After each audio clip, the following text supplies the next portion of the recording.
Are you struggling to close deals?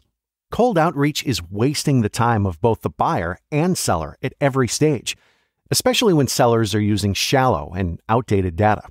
Your organization can overcome these challenges with technology that translates comprehensive, high-quality buyer data into real-time insights.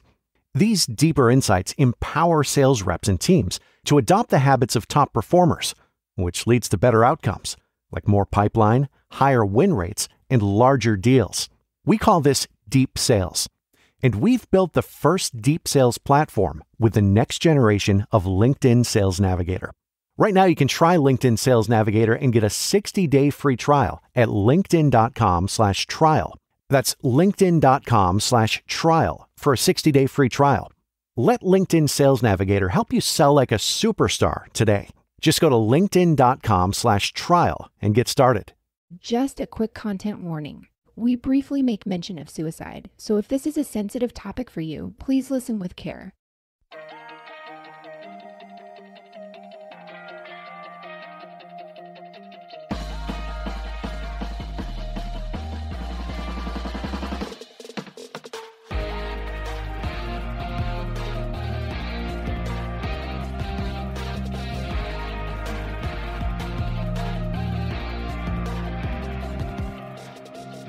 Hello and welcome to Criminality, the podcast where we know that loving reality isn't a crime, even though everyone involved in reality has a criminal connection. Rebekah, how are you doing? That's why we're here. I'm doing well. How are you? I'm doing really good, thanks. I appreciate it. Rebekah, you had a very big week this week, and as a lover of Bravo, lover of all things reality, I can't wait for you to share with everyone so we can kind of live through you, vicariously through what you've already done. Yes. Okay. It is kind of a big deal. It's a huge deal. I mean, it's such a big deal that I asked you to fly in for a day to join me. Yes. So months and months ago, I don't remember if it was through Instagram or an email. I don't know where I saw it, but I saw like a Bravo fans tell us why you should be in the audience for Watch What Happens Live when we start taping again. Right. And I just took to my laptop and clicked away all the many reasons. I sent pictures of me in my housewife mugshot shirt. I told them about Criminality. And I forgot about it, of course, because once I do something, right. it's over. It's over. Like it never happened. And then I guess, I don't know when it was, but like a little more than a week ago, I got this email that not only did I get chosen, they were filming in a couple of days. I had 2 tickets, myself plus 1, and I had to let them know like immediately or they move on to the next person. And it all felt very intense. Yeah. And, you know, I'm like on a scale of 1 to 10, I'm hovering around a 7, 8 usually. So right. This was like pushing me up and over the 10. So then I start stressing about who am I going to ask? You know, I've got right. my mom, I've got you, I've got really good friend Rachel who loves Bravo with me. And then a cousin in San Diego. And then just knowing like it's such a coveted event in New York City, like it's talked about how you can't get right. tickets to it, that I'm thinking, you know, how am I ever going to like choose somebody and who am I going to bring? But I ask you first because I just thought this would be such a cool thing to share together. Yeah, you're welcome. Right. And of course, it's also a really big ask to ask you to fly to New York. So you couldn't do it. Not surprisingly, school, kids, family, life, work. So I'm like, okay, Melissa's off. Down to friend and mom. And I decide, you know what? I'm going to ask my mom. My mom loves Andy Cohen. She listens to Sirius XM, like Andy Radio That's or whatever. Amazing. She loves them. She loves most of the housewives. And this is going to be perfect. So I text my mom, do you want to be in the audience of Watch What Happens /Bravo? I got selected to be in the audience. And she writes back, no way. No exclamation point. No. So I'm like, well, does she mean no way? Or does she mean no way? Right. And then so I clarify, you don't want to? And she just writes it back, no. And I said, okay, I'll ask someone else. I thought you enjoyed Andy. And she said, I do, but I wouldn't be comfortable being there. And Melissa, can I just say, moms have good instincts. We did play a game called Would It Make You Horny? And the idea of me and my mom playing it together, I mean, I think she could have like risen to the occasion, but like, I don't know what she was imagining. That? I didn't really need to be there. And let me just tell you, Melissa, we're jumping ahead, but I was definitely the oldest person there. or among. Yeah. So, and I don't think I looked out of place particularly, but these people No. were young. So I think my mom would have just been like, I'm going to kill you. Yeah. So Barbara's out, Melissa's out, cousin from San Diego can't quite fly across the country. So my dear friend Rachel did join me and we had an absolute blast. So the good stuff. It's really, really fun to go. Right. It's so fun to see how it all happens. The set is super tiny. How many people are in the audience? It was really small, and I don't know if that's normal or Right. post-COVID, but I would say there were less than 20 of us. Oh, wow. And so we line up outside and we're waiting, and Andy pulls up in his car, a car lets him out, and he waves to everybody, and like just the energy kind of like picks up, and we're all like, oh my gosh, and you're just seeing him and you're just like, and we Right. still don't know who the guests will be. So we get ushered in by the kind of show assistant who's there to like hype you up. Right. And she leads us to this room that's on a different floor from the studio. And there's a bar and we get drink tickets and it's 12 o'clock in the afternoon. So people are having their drinks and there's a strobe light and we're dancing and there's a cardboard cutout of Andy and you take a picture with it. And there's cocktail napkins. I stole one. Yeah, I mean, of course. I took one. They were there for taking. Right. I don't think it was like against the rules. And it was just like, it was fun. But Right. it's like extroverted fun because it's the daytime. And you have to practice cheering. And she's like, I'm going to do this and you're going to clap, the whole thing. Right. So then we get ushered into the set, which is gorgeous. We've all seen Watch What Yeah. Happens Live and just seeing the iconic memorabilia around his space. It was fun. It was so fun. So the bunny was there in the cellophane wrap. Love it. We find out that the guests are Melissa McCarthy and Chelsea Handler. Amazing. Right. Comedic heavyweights, amazing actors and comedians, but they're virtual. So that was sad because Andy was there on set, but they're like zoomed in on the TVs. And super bummer, right after us, the next group came in to record and they got Sarah Paulson in person and Lisa Rinna in person. Look, we can't have everything. I'm trying not to complain. I feel so grateful that I got to go. There was also a Q&A with Andy before the show starts so people can ask wow. questions. And he was pleasant and nice, but definitely not like, let's all take selfies. Like, it's very professional business. Like, he does these a couple times a day. It's a job. Right.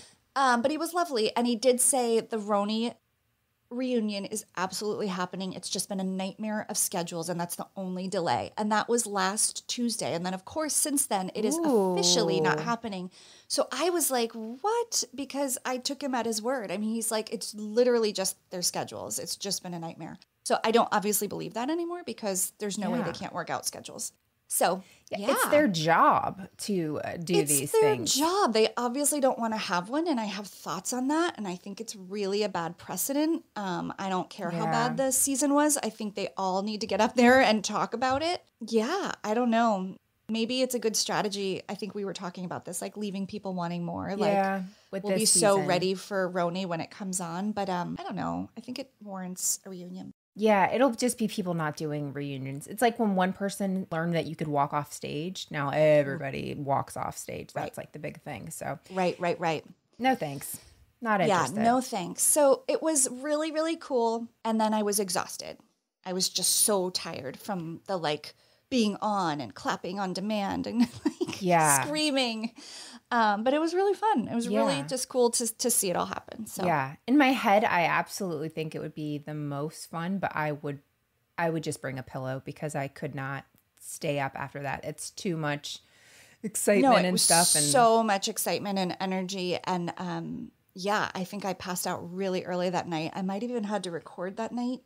And it went really, I was so wrecked. I could barely speak, but very fun. There is a tiny clip of me waving. I will grab it from the, I meant to do this. I'll post it on social because it's like ridiculous. It's like double hands like Tina Fey. Definitely. I love it. Oh, that's so exciting. Yeah, it was. I'm excited for you.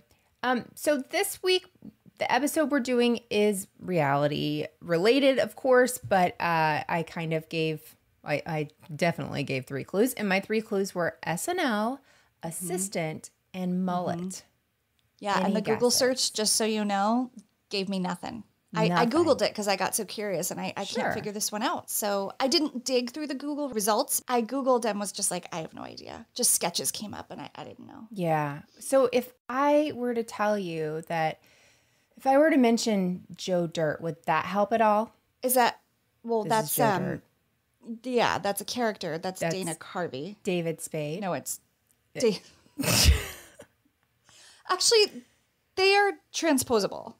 They are. And that actually comes up a little bit later. So no worries there. You're good. I mean, in a lineup, that'd be like, I could get them, but Yeah. they could stand in for each other. they could stand in for each other. Okay, Sure. so it means a little more to me. Keep going. So, okay, yeah. So we'll get into the episode. But yes, this week we are discussing David Spade. And if you haven't heard this story, it is wild. I definitely haven't. Wild. I'm so excited because I thought if she gets the mullet and then gets to Joe Dirt, then she'll figure it out. That was my mullet I don't even know clue. that I've seen a Joe Dirt sketch. Okay, it was a movie. I don't think it was ever a sketch. Wow, Okay. you were about to learn a lot today. I can't wait. I'm so excited. Well, now I feel a lot more pressure because you don't know what's coming next. So, Rebekah, back in 2017, David Spade walks into his home after a few days of being away. He notices the blinds in his house are halfway opened in the living room. And he thinks it's weird, but he knows a lot of people have been working in and out. He's doing renovations on his home. And so he's, asking like, hey, did you guys do this? Nobody says they've seen anything. So they all say, yeah, no, we didn't touch your blinds. Don't know what's happening.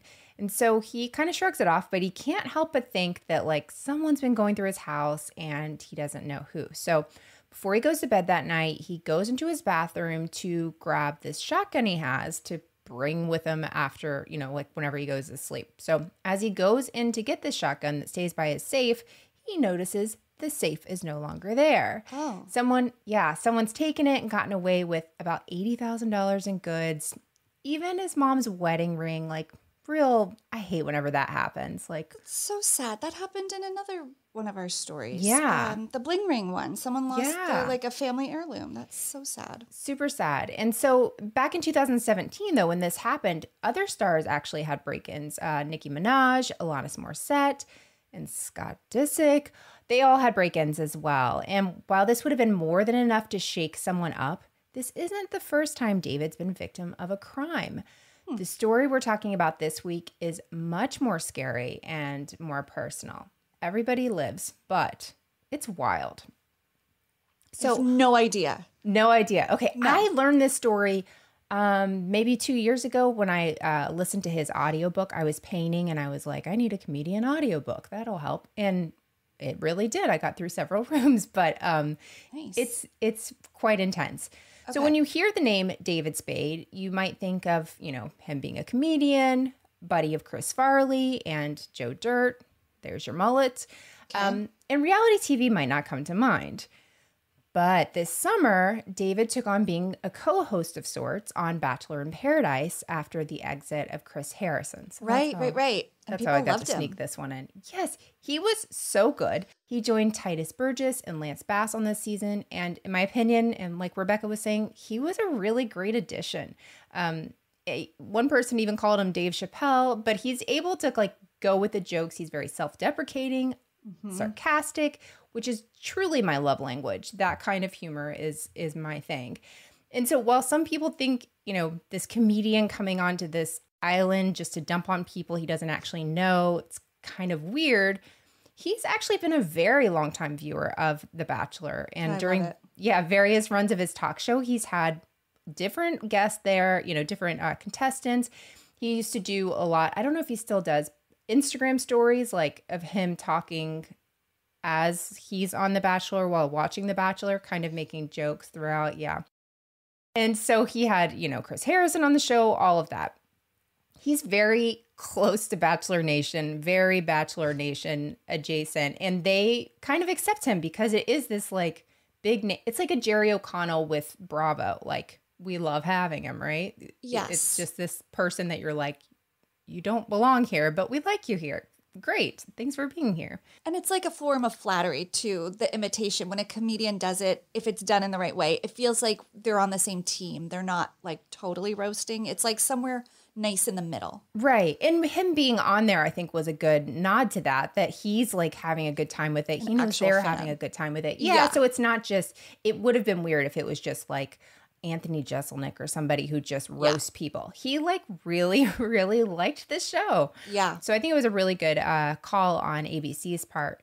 So beyond that, David currently has some gig on Netflix where he hosts like after parties of different shows. So one of them is The Circle, which The Circle just keeps pumping out new seasons of stuff. So he does like an after show kind of thing for them. And while he doesn't isn't known for reality, he does seem to understand the appeal of reality. And he even was like really big into the Joe Exotic. People thought he should play Joe Exotic. Yeah, that would have been good. Yeah, so he had some of those people on his show. So he gets like this whole, I mean, I know that's not reality, but it's docu and whatever. Unscripted, yeah. I mean, he's halfway there in that picture. He is. So before David was a part of Batch Nation, he was really just a scrawny kid that was actually born a preemie and was unable to have any food or drink anything other than goat's milk for the first year of his life. Like he was very sick. It took a while for his parents to figure out what was going on. At the age of 4, his dad decided to move this family. They lived in Michigan, to move them to Arizona. And David jokes in his book that there was literally no reason for the family to move to Arizona other than his dad wanted to cheat on his mom in a new state. His dad was the worst. He's like, he ran out of people in Michigan, so we had to go somewhere else for him to do that. He's truly the worst. When they get to Arizona, his dad actually leaves his mom, and she has no job. She has 3 boys whose initials coincidentally spelled bad: Brian, Andy, and David. And if you recognize the name Andy Spade, that's because he's that Andy Spade. Yes. Right? Kate Spade's husband. I think they were separated at the time she passed, or they may have been divorced at that point. Yeah. That family has a lot of like inter-famous connections because they have a famous niece too that I'm forgetting, like a young actress who I remember popping up in the headlines. I might have to Google that. Yeah. Yeah. So back to David's childhood. Things were sort of wild and chaotic growing up in Arizona with this mom who's working all the time to keep her kids fed and housed. And his dad would kind of show up from time to time, never for very long, and then he'd be back out of their lives for months and years at a time. Nice. Yeah, so David and his brothers were definition latchkey kids. This quote from The Hollywood Reporter is going to blow your mind when you think he's just in his 50s, so this wasn't that long ago, of him describing this time in his life. And he said, quote, "When we were 8, 10, and 12, my mom was really an on-the-go 70s woman. My dad scrammed. So when you're a single mom in Arizona, we all had guns because we're from Arizona. So she would take us on the way to work to the end of the desert, and I had a rifle, Andy had a pistol, Brian had a shotgun. We had a lunch, a canteen, and backteen in case everything went wrong. And then she would pick us up 7 miles away at the Chevron station when she was off work. We had a quarter to call her if there were any problems, but the payphone was at the Chevron, so we had to at least get there." So basically, there's these boys. I've never heard of anything like this. It's Arizona. There's these boys in the desert walking 7 miles. She's like, I don't know what to do with these kids. They all have their firearms, and they're just like shooting cactus and stuff on a 7-mile walk. It's Lord of the Flies, like 70s Arizona edition. Right? It is wild. It's wild. Yeah. It's like wouldn't be allowed today. No, but it is just fascinating to me that she's like, here's a quarter. If anything happens, call me. But you got to get 7 miles up the road to even call me. So equipping them also with like weaponry and the quarter, it's just like, surely nothing could go wrong. What could go wrong? She gave him back-teen just in case. She was trying, but I feel terrible for her. I mean, she's trying to raise these 3 boys. Yeah, exactly. Yeah. So David grows up somehow. He ends up going to college at Arizona State and realizes, he's kind of a funny guy. He wasn't really loving college, but he was loving the experience of meeting these new people, and realized that he really wanted to try his hand at comedy. And so he decides to take it more seriously, and he starts out in comedy clubs in Arizona. Eventually, though, he makes his way to LA where he's working in clubs as much as possible. And in 1987, he's performing at the Improv in LA when a casting agent sees his act filled with this self-deprecation and sarcasm, and they end up offering him a role in Police Academy 4, Citizens on Patrol. Nice. Yeah, I don't have anything to say about that. I never made it that far in the Police Academy series. Yeah, it's great. He continues on with stand-up in and around LA, and then in 1990, he lands a coveted spot in the 1990 season of SNL. So Dennis Miller had happened to see one of his sets, and he introduces him to Lorne Michaels, and that's where he actually comes on to SNL originally as a writer, which he was kind of like, I'm not really a writer, I'm not really an actor, I just, make fun of myself, basically. So in this season, here's this cast. You ready? Okay. Dana Carvey, Phil Hartman, Jan Hooks, Dennis Miller, who was a new hire that year. Wow. Mike Myers, and Kevin Nealon. Dang. Keep going. It was also starring. They kind of had it set up in 3 things. So that was the first group. Group B was Chris Farley, Tim Meadows, Jeez. Chris Rock, and Julia Sweeney. And the featured players were A. Whitney Brown, who I am not familiar with, Al Franken, Adam Sandler, and David Spade. I mean, these are some of the most iconic of all time, all in one place. It's crazy. A total powerhouse season, and also Rob Schneider was there. So David said in these first seasons, he knew, they're all competing for the same spots to get time on the show. Right. And so he really focused on writing during that time because obviously if you write the sketch, you're more likely to be in the sketch. But David said early on, many of the things he actually wrote for himself ended up being used by his doppelganger? Dana Carvey. Yeah. Which is probably, I'm going to say that's why I mixed them up. 100%. I knew you were going there and you knew this history. So got it. Of course. So SNL, though, would be where he would make some of the greatest relationships in his life. These were the seasons that really, to me, defined SNL and really my love of all things comedy. Do you remember, do you have favorites during this time? I bet if you name some sketches and some recurring characters, I would know them. But no. Okay. Well, all that you remember, Dana Carvey did Church Lady. Oh, of course. Yeah. Chris Farley did everything. Yes. Yeah. I mean, and I think, did you say Mike Myers was on? Mike Myers. Yeah. So Wayne's World would have come around at this time. And that was an obsession for me and my brother. Right. Yeah. There's just so many things that even in pop culture, have come from this time on SNL. Right. So during this time on SNL, David created the iconic bye-bye character that people still repeat today, right? Maybe you don't even know where it came from, but that was his thing on the plane. I want to say it wasn't Heather Locklear. Who was the blonde? Helen Chappell. That's me going back to Wings. Helen, Mad About You. Hunt. Thank you. Yeah. That was the really, really big one that really kind of pushed him over the edge and people started noticing him. Okay. And so he said, it was really hard to get his footing on this show. And he once joked that he would be in the middle of writing a sketch, in the office late at night on a legal pad. And then he would hear Adam Sandler tuning his guitar and he would just throw away his sketch because he just knew, whatever Adam Sandler's doing music, it's over for you. You're not going to get on. Oh, man. So SNL is known for being really friendly. Just kidding. It's known for being very super cutthroat. And he knew he needed something that would work to get a recurring character. And he did do the bye-bye thing, but really it only had legs for so long. You can only do that so long. That's when he starts Hollywood Minute on SNL. And people really loved it. It's David really he said that he was being goaded by the writers and different people to just take on these big celebrities and make these jokes about, whatever's going on in pop culture and stuff that week. It's very in our vein, I think, of stuff we enjoy and the jokes and the hot topics. Yeah. And watch some. Yeah, there's some good ones. And then came his infamous Eddie Murphy joke. Are you familiar with his Eddie Murphy feud? I mean, I bet I'll remember when you say it, but I don't remember right now. Yeah, it was pretty serious.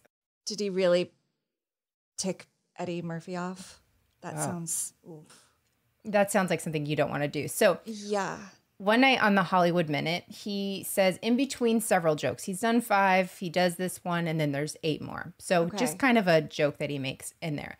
He ends up, he said, I noticed that a few of his films have flopped, and so I thought, this would be a good joke. So he says, hey, look, kids, a falling star, make a wish, and up pops a picture of Eddie Murphy. See, that's lighthearted to me, but I guess maybe... Not to Eddie Murphy. Ego couldn't take that one. Yeah, his girl likes to party all the time, but she does not like to hear about his falling star. So David doesn't think anything about this, right? He's roasting everybody, and it's one of several jokes. And he said, Eddie's such a big star. Like, I didn't even think he'd hear about it. Who cares what he has to say about him? So then on Monday, David gets a call at SNL from Eddie Murphy. Ooh. And he quickly tells the person that takes the call, say I'm not there, say I'm busy. And so, they hang up and Eddie calls again. And so David says, come up with another excuse, whatever, I'm not here, I can't take it. So Eddie hangs up, calls a third time. This time, David says, hey, tell him I'm in a meeting and I'll call him back. And the person who answers the phone said, he knows that this is the time they do meet the guest at 6:00, and it's always running late. So there's no way you're in a meeting because he knows, you can't outsmart Eddie Murphy on SNL protocol, right? And so the person that answers the phone, tells him this, and he said, if you don't take his call, he's coming up here now to beat the crap out of you. Take the call. Crap wasn't the word used. Yeah. There was lots of other letters, language, and. You can paint the picture. Yes. Yeah. So he ends up getting on the phone with him and he says, you have no right to do this. This is not what you should do. I'm from the show, blah, blah, blah.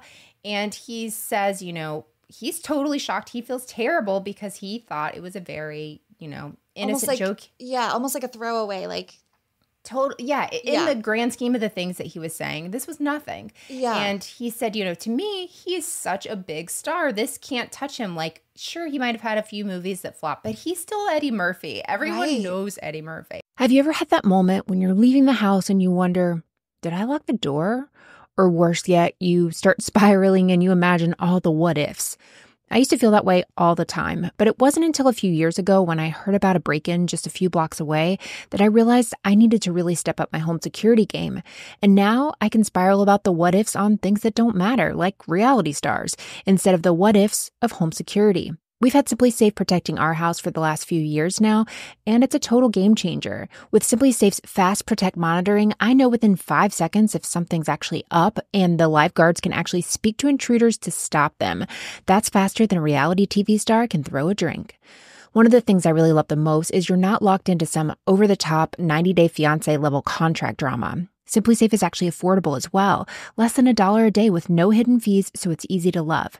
It's no wonder they've been named Best Home Security Systems by U.S. News and World Report for 5 years running. Whether you want to install it yourself, it really takes less than an hour, or have a professional handle it, Simply Safe is as easy as flipping channels between Chimp Crazy and The Secret Lives of Mormon Wives. So why wait for the drama to happen? Get Simply Safe and know your home is covered just like I did. Protect your home with 50% off a new Simply Safe system, plus a free indoor security camera when you sign up for Fast Protect monitoring. Just visit simplysafe.com/criminality. That's simplysafe.com/criminality. There's no safe like Simply Safe. This episode is sponsored by AutoTrader. There's a good chance you're driving right now. Look around. Safely. What do you see? Cars. Lots of them. And guess what? They're probably on AutoTrader. Whether you're into timeless classics or the latest trends. Did somebody say solar-powered, eco-friendly, vegan, leather-wrapped, aromatherapy-scented, disco ball-equipped, self-driving car? If you see it on the road, you can likely find it on AutoTrader. Big cars, small cars, blue cars, new cars, used cars, electric cars, and one day, maybe even flying cars. With millions to choose from, buying a car becomes a whole lot easier. See it, find it, AutoTrader. Find your next car on autotrader.com. So anyway, because I love resolution, though, in 2011, the two ended up running into each other. David apologized. Eddie accepted. All is well. Oh, good. In this Oh, food. good. Yeah, but it was just, can you imagine taking on Eddie Murphy? Well, he obviously did not take him on. My Eddie stomach Murphy hurts took on him. just thinking about it. Yeah. So back to Saturday Night Live, Lorne Michaels sees this natural chemistry between David and Chris Farley, and they're so opposite in their delivery. David is more, I wouldn't say an intellectual comedian, but he's more talk. Chris Farley's very physical.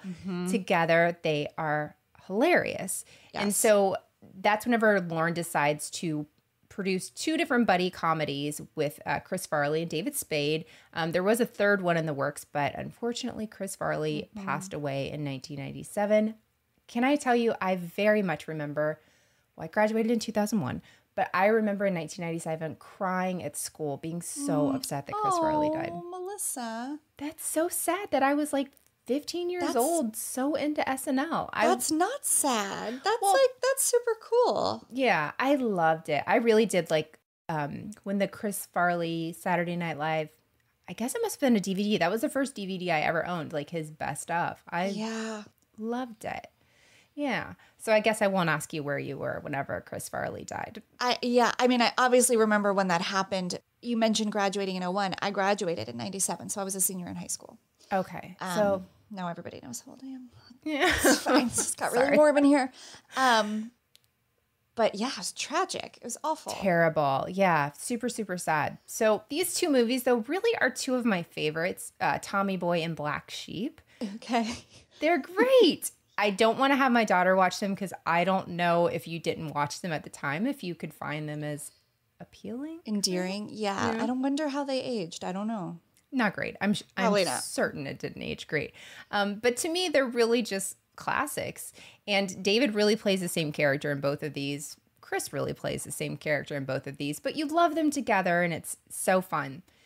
So by 1995, though, David is considering leaving SNL, but Lorne asked him, can you just stay on one more year while we do this transition with new people? Lots of people are leaving. So that year, the new people coming in were Sherry O'Terry, Molly Shannon, and Will Ferrell. Well, maybe you've heard of them. Must be. Yeah. Oh, yeah. Those 3.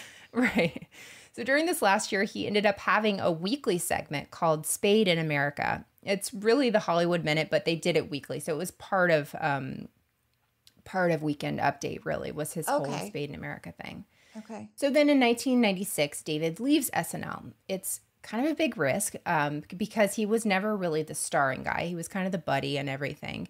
But he's worked in movies now, and he loves doing stand-up, so he has a little bit of notoriety at this point. He's offered roles in lots of things, but he ends up just taking this one huge role as David Finch in Just Shoot Me. Did you ever watch Just Shoot Me?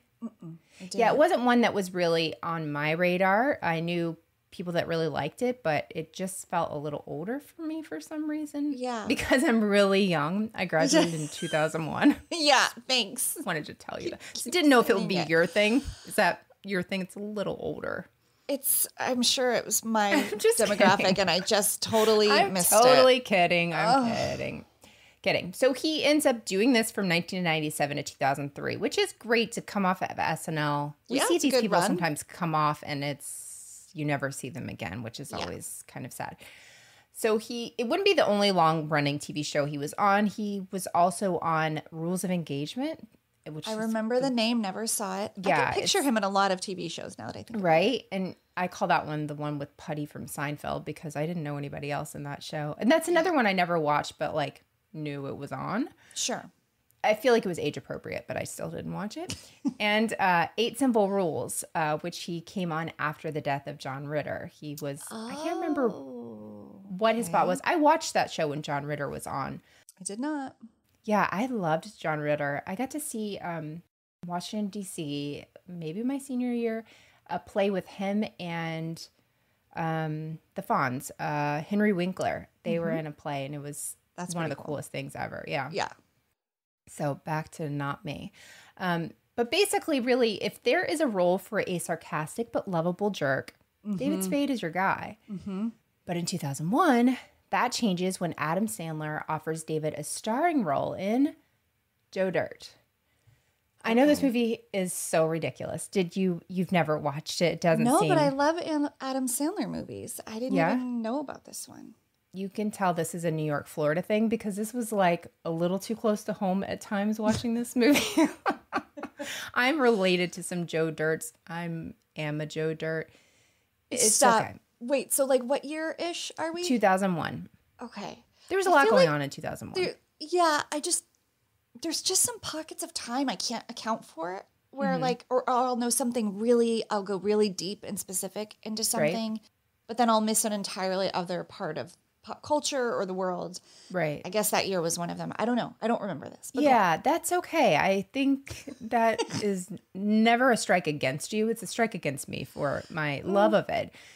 It's super ridiculous. It's good for a few laughs. And I read the wiki description because I'm like, I don't really remember everything that was going on. the premise. Yeah, thank you. So I looked for like a little refresher to either tell you or just to refresh myself. And it was basically a guy who had the back of his head open and his parents sewed in a mullet so the head would be covered, and that's why he always had a mullet.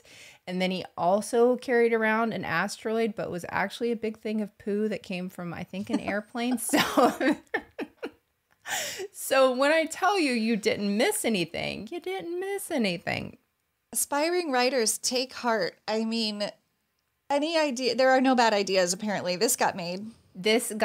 And it became a cult hit, oddly I'm enough. sure. Yeah. So anyway, it's a Happy Madison production, as I said. Adam Sandler is producing it.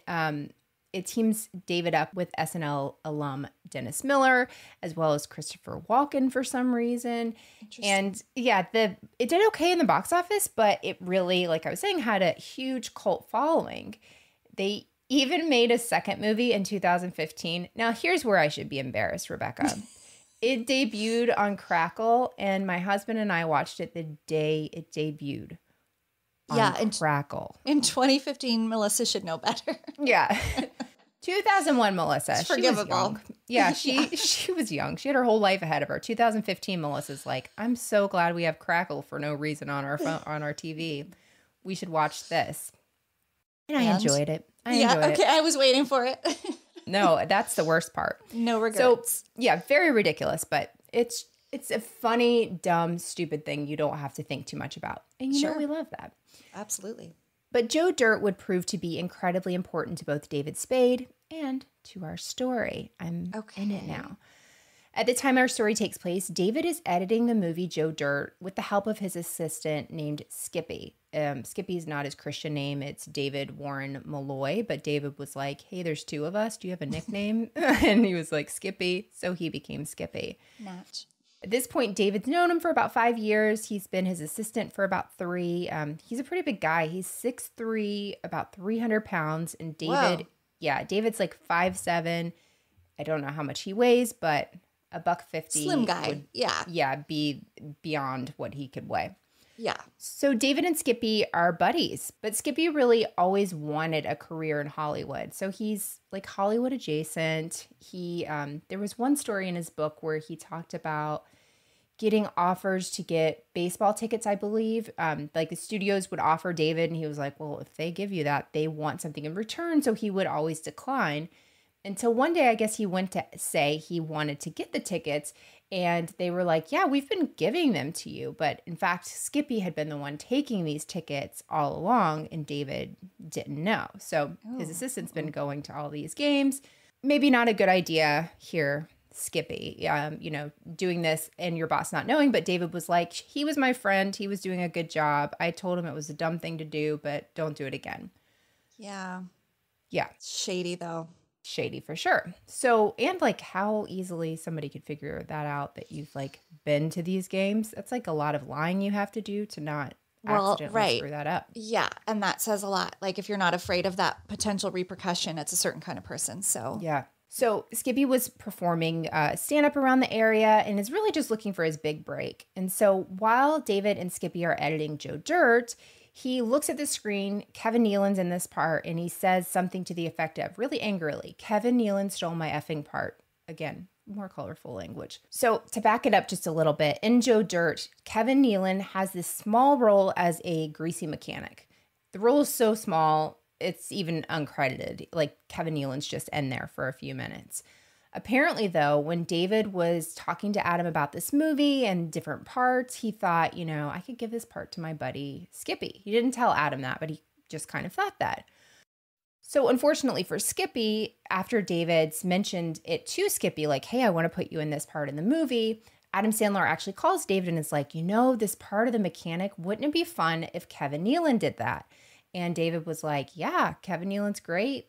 Let's do it, And in his mind, he's like, Adam's financing the movie. He's not asked me for anything. If he wants Kevin Nealon to have this part, Kevin Nealon can have this part. So he tells that to Skippy, and he wasn't happy, but they kind of move forward from that. So in this conversation, when Skippy's saying, Kevin Nealon stole my part, David's saying, no, remember, that's not what happened. Adam didn't screw you over. He was yelling about that. Kevin didn't steal your role. It just didn't work out, and this kind of happens. Right. So, David, this is just life in Hollywood, right? You think you have a part, you lose a part. It just is what it is. But Skippy is so upset that night. He ends up leaving, and David kind of thinks it's the end of it. He keeps bringing it up, thought maybe I won't have him along for editing anymore. I don't want to upset him. And they decide to get together the next day. So David goes to sleep that night around midnight, and at 6 a.m., he wakes up because he said he feels like somebody's looking at him. That feeling? Yes. And somebody was. He looks into his door frame. Skippy Dippy. Skippy is standing in the door frame with his hand behind his back. One of his hands is behind his back. And so David says, I'm barely awake and I know something's not right. And he says, hey, what are you doing here? And Skippy says, the alarm company called me. The alarm was going off. And David was like, in his mind, like he's the assistant, he would have that information. And David goes to tell him, hey, I didn't set the alarm that night. And that's when Skippy punches him in the face and tases him with a stun gun, which is what he had behind his back. My gosh. I'm so excited. I'm blowing your mind with this story. It's crazy. Does David have the gun that he usually sleeps with next to him? Or was that later? You're about to find out. That was a different story. He got robbed before. Well, I know, but I remember him going for the gun that he usually has. Like, was that? Yeah. Was You'll that? Find out. Okay. It's coming. Okay. It's coming. Yikes. So, yeah. And so he says, I've been tased. I don't think it's at full power because he's still able to get up and move around. Okay. So he's getting hit over and over by this 6'3", 300-pound dude. Not a fair fight. That was his friend an hour ago, Yikes. And so he says he flips over his bed, gets on his feet, realizes he's bleeding, and he realizes the pokey thing on the sides of the stun gun has just been scratching him as he's going for him. Ouch. Yeah, he's able to break away, and he runs off into the driveway. He goes for the gate and realizes the gate has a code. There's no way I'm going to be able to punch this code in and get out. So then he goes back trying to get away from Skippy. So this whole house, he's got the huge Hollywood gates. I can picture this. Yeah. Why would he not be able to do that? Because it would take too long? Yeah, it would take too long the guy's just on him. He's a big guy, but I've never seen him like this. He is just hounding me. So at some point, I shouldn't say he was at the gate, but he's realizing that's not an option. Got it. He's going to get me. Sorry, I didn't explain that well. He realizes, so they're in the driveway now, and now they're fighting, and he's realizing, I have to get away from him to call somebody, or he's going to kill me. Oh my gosh. Yeah, he knocks the taser out of his hand, and he heads for the door, the front door, which I guess Skippy left open whenever he came in that night. And he said as soon as he turned around to slam it, to close it, to lock it, he hit the door. He had no time, just a miracle that he was able to even lock the door. So this is when David runs to his room, flies under his bed, and grabs his shotgun.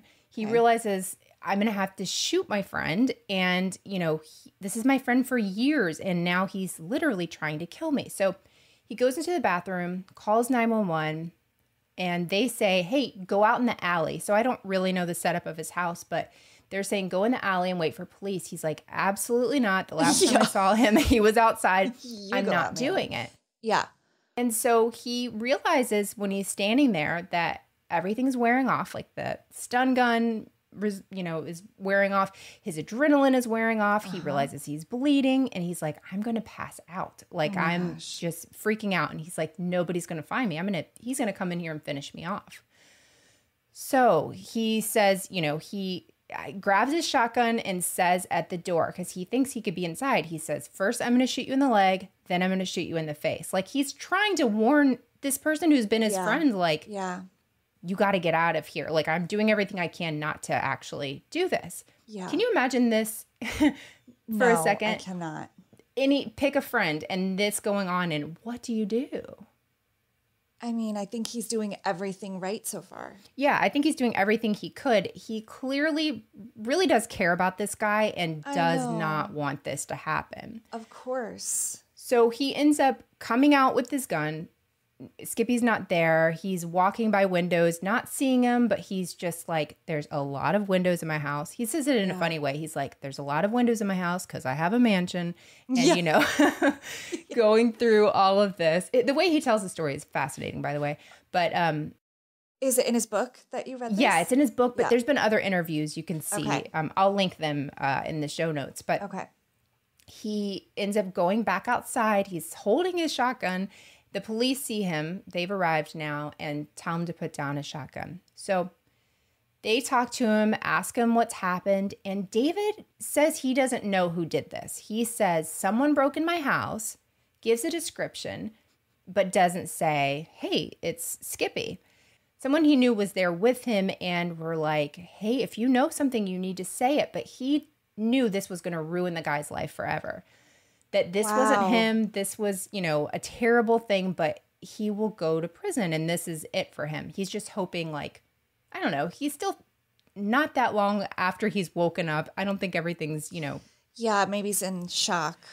For sure. Or Skippy had a lot of dirt on him. I don't know which one it is. Interesting. Yeah. So he gives the description and the officers are basically like, hey, you said that he told you that he got called, because of the alarms. Like, you had to know who this person is. Not random. Yeah. Right. So he finally says, yeah, it's my assistant. It's Skippy. So they leave.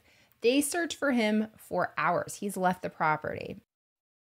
Officers are looking everywhere for him. They end up finding him later in the day, parked in a car. He's passed out. He's taken 100 Tylenol PMs. That's what David Spade said. I have no idea if that's an accurate number. He apparently has been calling friends all day and making what police described as suicide calls, kind of just telling people it was over. So he's taken to the hospital. They pump his stomach, and David, of course, is completely shaken up. And he, is talking to police, talking to friends, and he decides not to press charges. He said, there's no way this guy he's known for all these years, wanted to hurt me. Something was happening. There was something bigger going on. So he's quoted as saying, and this is like very soon after this happened, quote, David Malloy was a good friend of mine for 5 years. I believe he's a good person who is obviously mentally troubled right now. I can only hope that he seeks the help he needs to get well. My heart goes out to him, end quote. Aww.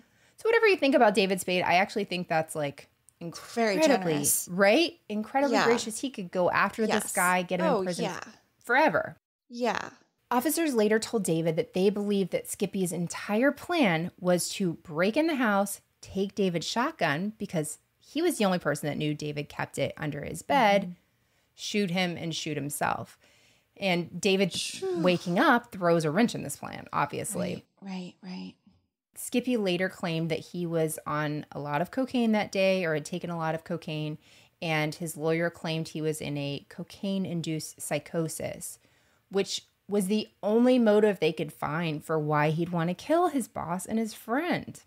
It doesn't make any sense. Since then, though, David's moved on from this incident. I read something that says, like, he still locks the doors when he goes to the bathroom, locks, oh my gosh, how do you not? Skippy requested, and the courts actually allowed him to write a letter of apology to David. We weren't privy to what that actually said. And he was sentenced to 5 years probation and 480 hours of community service for assault. And imagine, though, if David pressed charges, you could have attempted murder. You could have all kinds of stuff. They dropped charges and he just would not pursue it. He said, I wanted it to be over with. I wanted him to get help. This was not my friend. Something was wrong.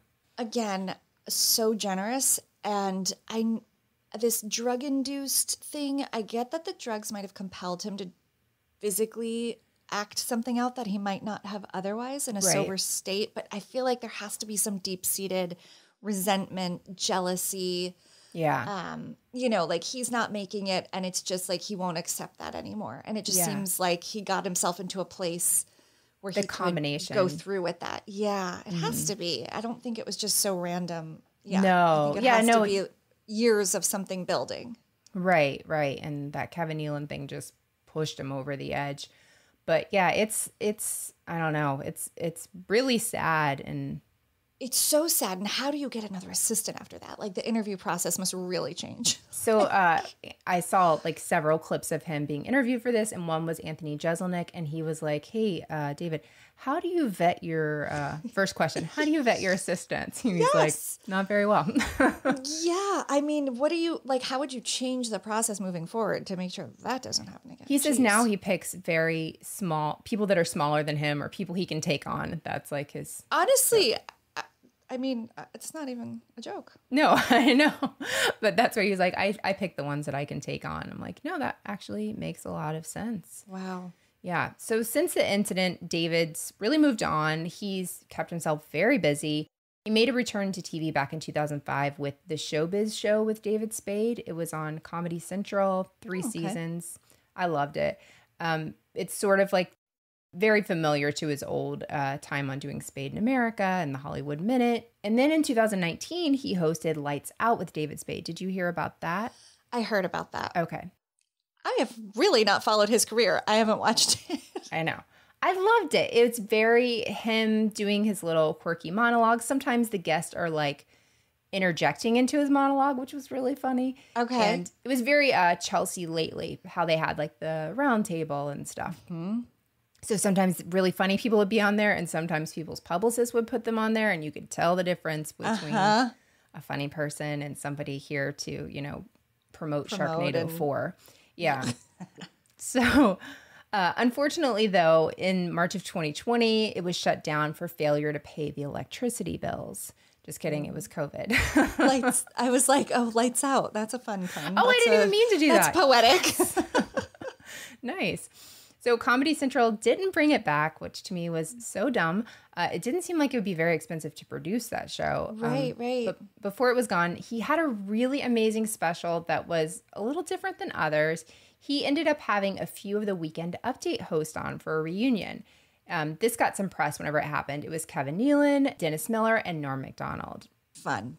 Yeah, so they talked and reminisced about their time on Weekend Update. The sad thing is, Norm Macdonald passed away this week, and I watched this and Googled Norm Macdonald sick because he did not look very well. It was so sad. I was like, something's wrong. Oh. And nothing. There's nothing on the internet, and that's because he didn't ever share with anyone that he was sick, which is... Yeah, I kept that so private. Mind-blowing to me.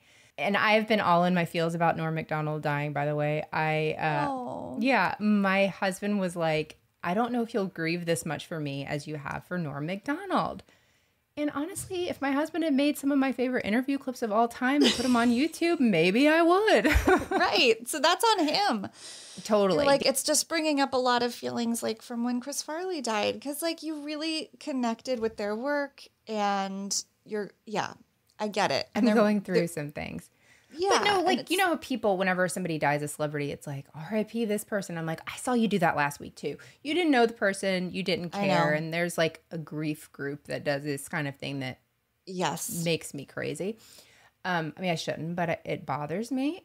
He's one for me that like, I loved him, but I would watch his YouTube clips. He was very funny. He had an interview with Bob. Oh gosh, I can't remember his name. Super Dave. He was on Arrested Development, and he passed away 2 years ago. And I watched that's how I kind of got in a rabbit hole. If you're grieving the loss of Norm Macdonald this week, I can send you as many clips as you want. I've gone down a total rabbit hole of watching them, and it's been super fun. But anyway, I like the connection of David Spade and Norm Macdonald this week. But yeah, Rebekah, that's timely. I'm about tired of us doing timely things because I don't know what's happening. We accidentally did Rachel Yucatel in 9/11. I know. We've had some other ones that have been like the day of or crazy. I know. We need to be careful. We clearly wield more power than we realized. I know. Maybe we should start like manifesting things to happen through our episodes Yeah. that we want to happen. I know. This is probably the end of my doucheness phase for a while. I think he's douche adjacent. I don't think Who? David Spade? Spade. He's Okay. a ladies' man. He like has Really? dated Lara Flynn Boyle, Julie Bowen. These ring bells. I can see pictures of these in like tabloids and magazines. I think he's also like a lot of the celebrities or the comics that came out of SNL, like known for having a good time. Like I'm sure his assistant wasn't the only one who took part in some recreational activities. Yes, and he had said as much. Yeah. So yeah, I'm not surprised that he partied and had some pretty amazing women on his arm. His arm? Is that the word you were going for? Feels like you could have Definitely. been suggesting something else. But that's crazy. I don't know where I was because I bet this was kind of big news. Honestly, Totally I don't have a missed it. clue about it. I had no idea until a couple of years ago. And then I found so much on it that like everybody I would ask, I'm like, have you heard this story? And my husband, I asked and he was like, yeah. And he's like, wait, no, I heard it whenever you were painting the room and listening to the That's the so thing. funny. It is interesting though, like which of these stories really breaks through and everybody hears and which kind of just don't for some reason. I don't know. Right. That Yeah, comes up here totally. a lot. Like if you don't hear it whenever it happens, like it's never going to be on your radar. So totally. yeah. Wow. Who knew? Lots of people. Hopefully, I until hope I'm 2 not. years ago. No, you're not the only one. You're not the only one. I promise. Anyone I have asked about this in recent times was like, I had no idea. So I think you're in good company. Rebekah, do you have any clues for the next episode? I certainly do. I just think they might really suck. Wow, we are really selling ourselves today. I had a little breakdown over my episode and now yours suck. So let's go ahead. How are we going to get people to listen next week? Episode is fantastic. The obvious clues are just too obvious. Sure. And I've only just started the research, so I don't know what the like cool, nuanced, just next level tier ones would be. So here we go. Clue number 1, Journey. Clue number 2, pay-per-view. Clue number 3, Oasis. Ooh, those are really good clues. Yeah. Yeah. So I do think they're compelling. It's going to be a great episode. It's going to be a great episode. Rolling it back. But it will be an interesting one. It will. It definitely will be. Yeah. I know you've not been well, and I know you've been deep in research, but have you watched any good TV that you want me to guess? Yes, of course. I'm always watching something. So mine, you'll be able to guess. This is not a new show. Oh, do you know what show real quick, I abandoned a show, 9 Perfect Strangers. We talked me about too. this. Did not like it at all. Couldn't even get through the first episode. Oh, really? I made it through I'm going to end up finishing it. I know I am. I only have one episode such a left. finisher. I am such a quitter. I'm like, I'm not disengaging. I was going to say I'm not engaged, but I'll just disengage. I have no loyalty to a show. I just want it to get better, but I did that with clickbait and it got nowhere. But thank you all for the comments that we've gotten this week about other clickbait conversation. clickbait. Yeah, lots of people hated it. Is a bubbling. Yeah. 9 Perfect Strangers was not good. It felt like one of those books that was written to be a TV show. Right. And I didn't like it. Mm-mm. And why can't Nicole Kidman just have an Australian accent? Or why don't they just cast a Russian American actor? Okay, well that's the more obvious answer. If the character had to be Russian, why does she have to do it? Why does she, there's just a lot of questions I have. But Melissa McCarthy, the parts that she was in, I thought were really funny. So she's really good. That's the redeemable really, part. really good. But it wasn't enough to save it for me. So no, I agree. But I'll finish. Okay, so my 3 clues. This is an older show, but I'm going to just give you 3 names: Selena, Sue, and Gary on HBO. Selena, Sue, and Gary on HBO. It's a comedy. It's done. It's done. Like how old? I think it ended 2 years ago. Selena Gomez wasn't on anything on HBO. No. Mm-mm. Democracy. Oh. Veep? Yeah, I'm watching Yes. Veep again. Okay. Yeah, I've never finished Veep. I do like it. I don't know why I keep tapering off. I will go back. There is an episode on Veep called Mother. It's in the 4th season, and I know this because it's like my comfort episode. No, I love those. Yeah. Well, it's messed up, though. It's like her mom passes away, which isn't giving anything away, but it's the comedic stuff that happens throughout that and how she's just such a narcissist and everything's about her. Like, it is absolutely hilarious. There's a Tim McGraw song that plays in there that she just hates. Oh, it's just so good. Yeah, that sounds amazing. It brings me so much joy. So that's like whenever I know like how my mental health is doing, like how quickly when you reach for it. That whenever I'm there, I'm like, whew, I might need to readjust this medicine. Your therapist is like, have you gone to season 4 of Veep yet, though, Melissa? Yeah. I need to know if it's a crisis call. I'm in season 5 now, so I'm getting better. I'm doing better. But I love that. It's such a fun watch. It's very, very fast. It's very fast. Lots of language, but very, very, very funny. I agree. I got to go back to that.